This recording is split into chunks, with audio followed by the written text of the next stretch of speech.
देखिए राजीव जी, वास्तविकता में पहले 70 साल हम लोगों ने देखा कि हर पार्टी को लेवल प्लेइंग फील्ड मिली चुनाव लड़ने में।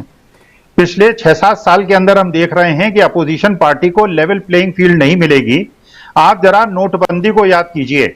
नोटबंदी एक मॉनेटरी डिसीजन है, ये फिस्कल पॉलिसी डिसीजन नहीं है। और मॉनेटरी पॉलिसी डिसीजन को डिक्लेयर करने का अधिकार आरबीआई गवर्नर का है, और कैबिनेट मीटिंग के बिना, मंत्रियों के जानकारी के बिना प्रधानमंत्री को ये कोई कानूनी नैतिक अधिकार नहीं है कि 8 बजे रात को वो ये बता दें कि ये नोट अगले दिन से नहीं चलेंगे। देखिए, वास्तविकता में उसका जो उद्देश्य था, जो बताया गया कि उसका उद्देश्य था कि ब्लैक मनी खत्म हो, बड़े लोगों को नुकसान हो, छोटे लोग पैदा हुआ, लेकिन असली जो वजह थी वो ये थी कि जो अपोजिशन पार्टीज थे उनके जो स्रोत हैं, उनके जो धन के स्रोत हैं, उनको सुखा दिया जाए। जब बाद में इसकी विवेचना हुई तो ये पता चला कि जब ये नोटबंदी हुई उस समय 17-18 लाख करोड़ नोट सर्कुलेशन में थे। आज की तारीख में टोटल जो नोट सर्कुलेशन में है वो 28-29 लाख करोड़ के हैं, जिसमें 7-8 लाख करोड़ नोट ऐसे हैं जो कि पता नहीं कि किसकी तिजोरी में बंद हैं।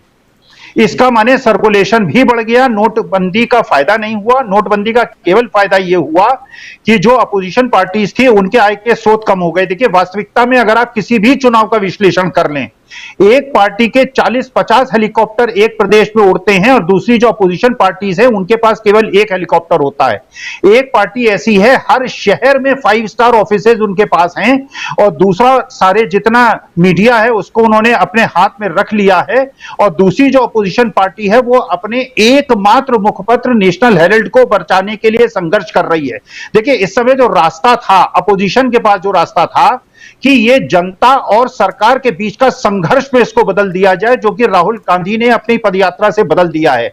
आज की तारीख में 1977 को भी आप याद कीजिए। वास्तविकता में पैसे का उतना अंतर चुनाव में मेरे हिसाब से नहीं पड़ने वाला है, क्योंकि जो रणनीति है वो बदल गई है। एक तरफ जो राहुल गांधी की यात्रा में पता चल रहा है कि हिंदू, मुसलमान, सिख, ईसाई, बौद्ध, पारसी, जैन सब मिलकर एक भारत को जोड़ने का प्रयास कर रहे हैं, तो जहां ये हिंदू मुसलमान की बात करते हैं, जहां ये मंदिर मस्जिद की बात करते हैं, जहां ये हिजाब की बात करते हैं, जो इनका स्ट्रॉन्ग विकेट था, वहीं पे लोग ये पूछना शुरू कर देते हैं कि एक तरफ वो आदमी है जो कि पैदल चल के देश को जोड़ने का प्रयास कर रहा है, और दूसरी तरफ आप ये तोड़ने की प्रयास कर रहे हैं।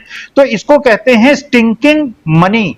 जब एक तरफ जनता देख रही है कि लाखों करोड़ रुपए, हेलीकॉप्टर, बड़ी बड़ी रैलियां, पैसे से लाए हुए लोग, 500-1000 रुपए से लाए हुए लोग, चेहरे से देख के पता चल जाता है।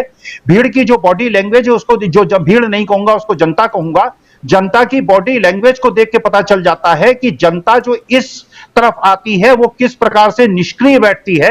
और राहुल जल मीनू जी ने एक बहुत अच्छी बात बताई जो किसी को शायद नहीं पता थी, मुझे भी नहीं पता थी, कि राहुल गांधी के पीछे एक सुपरस्टार केरला का खड़ा था, और एक बेटी जब आई और राहुल गांधी से मिली और इतनी हिस्टेरिक हो गई, इतनी खुश हो गई कि वो रोने लगी, और उसको समझ में नहीं आ रहा था क्या हो। तो उस सुपरस्टार ने उसके कंधे पे हाथ रखा, उसने मुड़ के देखा, लेकिन उसने सुपरस्टार को महत्व नहीं दिया। उसने कहा कि तुम मेरे सुपरस्टार नहीं हो, ये राहुल गांधी सुपरस्टार है, जो कि 25 किलोमीटर रोज चल रहा है, जिसको लोग युवराज कह के बदनाम करते थे। ये पसीने में नहा रहा है, इसके पैर छिले हुए हैं, इसके पैर सूजे हुए हैं, इसके पैर में फफोले पड़े हुए हैं, लेकिन ये जनता के साथ जुड़ रहा है। तो सुपरस्टार के रूप में आज की तारीख में राहुल गांधी की छवि 6 गुनी ऊंची चली गई है, और मोदी जी की छवि 4 श्रेणी नीचे आ गई है। आज की तारीख में बीजेपी को अपने ही पार्टी के अंदर विरोध, आप सोचिए, अंधेरी की सीट, वो सीट जिसमें बीजेपी हमेशा अच्छी फाइट दिया करती थी, बिना फाइट के इसलिए छोड़ दिया कि शिवसेना उद्धव ठाकरे का जो कैंडिडेट है वो कम से कम 50,000 वोट से जीतता, और बीजेपी के कैंडिडेट को अपनी जमानत बचानी मुश्किल हो जाती।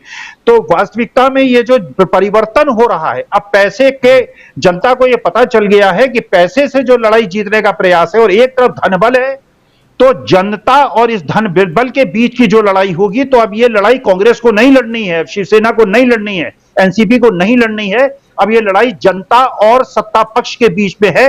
एक तरफ पैसा है, एक तरफ धन बल है, और दूसरी तरफ जनता है। अब देखते हैं, समय बताएगा कि कौन जीत हासिल करेगा। राजीव जी। जी बिल्कुल।